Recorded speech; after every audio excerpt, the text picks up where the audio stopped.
Hi friends, welcome back to Karuna's cooking channel. ఈరోజు recipe నువ్వుల చిక్కీ.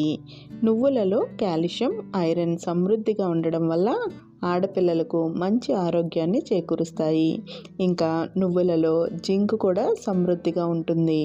అందుకే నువ్వులు తీసుకుంటే ఎదిగే పిల్లల శరీరంలోని ఎముకలు ఎదుగుదల ఆరోగ్యకరంగా ఉంటుంది.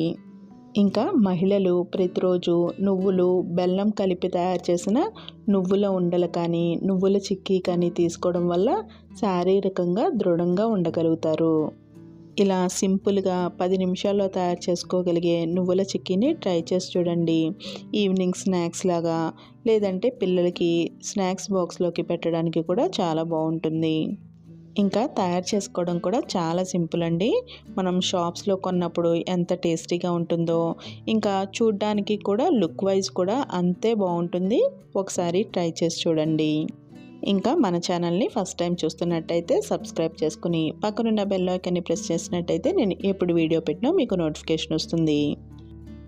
నువ్వుల చిక్కీ తయారు చేయడం కోసం కొలతకి ఒక గిన్నె కానీ కప్పు కానీ తీసుకోవాలి. నేను మెజరింగ్ కప్ ఉంటుంది కదా, దాంతో 1 కప్పు నువ్వులు తీసుకుని వేయిస్తున్నాను. నువ్వులు వేయించేటప్పుడు స్టవ్ని లో ఫ్లేమ్లోనే పెట్టుకోవాలి. నువ్వులు వేయిస్తున్నంతసేపు కూడా ఇలా గరిటతో కలుపుకుంటూనే ఉంటే ఈవెన్గా ఫ్రై అవుతాయి, లేదంటే మాడిపోయినట్టుగా అయిపోతాయి.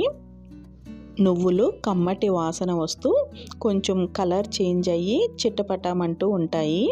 అప్పుడు స్టవ్ ఆఫ్ చేసేసుకుని ఈ గిన్నెలోంచి వేరే ప్లేట్లోకి ట్రాన్స్ఫర్ చేసేసుకోవాలి.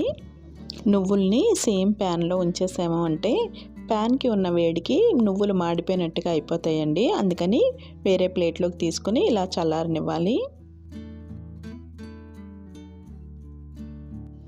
ఇప్పుడు చపాతీ పీట మీద కానీ, లేదంటే ఏదైనా ప్లేట్లో కానీ కొంచెం నెయ్యిని గ్రీస్ చేసుకోవాలి. ఇలా చపాతీ పీట మీద చేసుకుంటే మనకి చాలా ఈజీగా ఊడొచ్చేస్తుంది. ఒకవేళ ఇలా చపాతీ పీట లేదు అంటే ప్లేట్లో కానీ, లేదంటే ఒక బటర్ పేపర్ ప్లేట్లో వేసుకుని తీసుకున్నాం అనుకోండి, మనకి విరిగిపోకుండా ఈజీగా వచ్చేస్తాయి. ఇప్పుడు ఒక ప్యాన్లోకి 1 టీ స్పూన్ వరకు నెయ్యిని వేడి చేసుకోవాలి. నెయ్యి కరిగిన తర్వాత 1 కప్పు బెల్లంని వేసుకోవాలి. మనం నువ్వులు ఎంతైతే తీసుకున్నామో బెల్లం కూడా అంతే తీసుకోవాలి. స్టవ్ని లో ఫ్లేమ్లోనే ఉంచుకోవాలి. అలాగే బెల్లం తురుము వేసుకునేటప్పుడు మరీ పెద్ద ముక్కలు కాకుండా ఇలా చిన్నగా ఉండేటట్టుగా వేసుకుంటే మనకి త్వరగా కరిగిపోతాయి. బెల్లం తురుము తీసుకునేటప్పుడు మరీ పెద్దవి కాకుండా కొంచెం ఇలా చిన్నగా తీసుకున్నాము అనుకోండి, త్వరగా కరిగిపోతాయి. అలాగే ప్యాన్ కొంచెం వేడయిన తర్వాత చూసారా, ఇలా మనం గరిటతో నొక్కినట్టయితే కొంచెం మెత్తబడిపోతాయి. బెల్లం కరగటం స్టార్ట్ అయ్యిందండి. ఒక 3-4 నిమిషాలకి మనకి ఇలా బెల్లం అంతా కూడా కరిగిపోతుంది.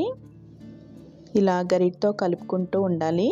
మనకి కొంచెం సేపటికి బెల్లం బాగా కరిగి నురుగులాగా వస్తుంది. బెల్లం అంతా కరిగి బెల్లం ఉడుకుతున్నప్పుడు చూసారు కదా, ఇలా నురుగులాగా ఉంటుంది. గరిటతో కలుపుకుంటూ పాకంని ఉడికించుకోవాలి. చూసారు కదా, కలర్ కూడా కొంచెం థిక్ కలర్లో వచ్చింది. ముందు మనకి లైట్ కలర్లో ఉంటుంది. పాకం రెడీ అయ్యే ముందు ఇలా కొంచెం డార్క్ కలర్లో ఉంటుంది. మనకి పాకం రెడీ అయ్యింది అంటే ఒకసారి నీళ్ళల్లో ఈ పాకంని వేసుకుంటే మనకి బాగా గట్టిగా ఉండాలన్నమాట. చూసారు కదా, పాకం ఇలా గట్టి పడిపోవాలి. మనకి ఇలా గిన్నెలోకి ఈ పాకంని వేసినప్పుడు గట్టిగా సౌండ్ రావాలి. ఇప్పుడు ఈ గిన్నెలోంచి నీళ్లు తీసేసుకుని ఒకసారి ఈ గిన్నెలోకి వేసినట్టయితే మనకి టంగుమని సౌండ్ వచ్చినట్టయితే మనకి పాకం రెడీ అయిపోయినట్టే. ఇంకా పాకంని ఇలా విరిపినప్పుడు మనకి బ్రేక్ అవ్వాలన్నమాట. అలా బ్రేక్ అయినట్టయితే మనకి పాకం రెడీ అయిపోయినట్టు. మనకి పాకం రెడీ అయిపోయిందండి. ఇప్పుడు వేయించుకుని ఉంచుకున్న నువ్వుల్ని వేసుకుని బాగా కలుపుకోవాలి.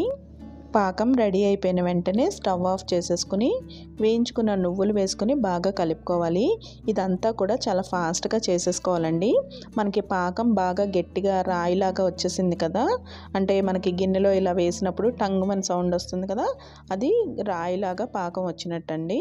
అలా వచ్చేసింది కాబట్టి మనకి ఎక్కువసేపు ఉంచినా మనకి గట్టి పడిపోతుంది. అందుకని త్వరగా ఇలా కలిపేసుకుని వెంటనే మనం ఏ ప్లేట్లో కానీ చపాతీ పీట మీద కానీ ట్రాన్స్ఫర్ చేసేసుకోవాలి.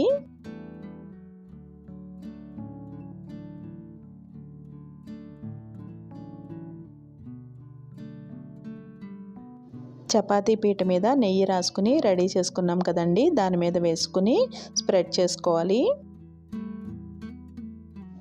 మొత్తం అంతా కూడా ఈ చపాతీ పీట మీదకి ట్రాన్స్ఫర్ చేసుకున్న తర్వాత చపాతీ కర్రకి కొంచెం నెయ్యిని అప్లై చేసుకుని స్ప్రెడ్ చేసుకోవాలి.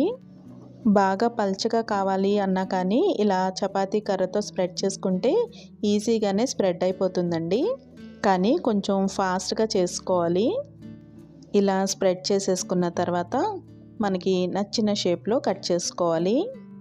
కట్ చేసుకునేటప్పుడు మరీ చిన్నవి కాకుండా అలానే మరీ పెద్దవి కాకుండా కట్ చేసుకుంటే తినడానికి బాగుంటాయి. కట్ చేసుకునేటప్పుడు కూడా ఇలా ఘాటు పెట్టుకుంటే సరిపోతుందండి. వేడిగా ఉన్నప్పుడే ఇలా ఘాటు పెట్టుకోవాలి. వేడిగా ఉన్నప్పుడు ఇలా ఘాట్లు పెట్టుకున్న తర్వాత చల్లారనివ్వాలి. వేడిగా ఉన్నప్పుడు కూడా ముక్కలు కట్ అవుతాయి కానీ కొంచెం షేప్ అనేది కరెక్ట్గా రాదండి. అందుకని దీన్ని చల్లారనివ్వాలి. చూసారు కదా, ఇలా వేడిగా ఉన్నప్పుడు ఇలా బెండ్ అయినట్టుగా ఉంటుంది. అందుకని ఇలా ఫ్లాట్గానే ఉంచేయాలి.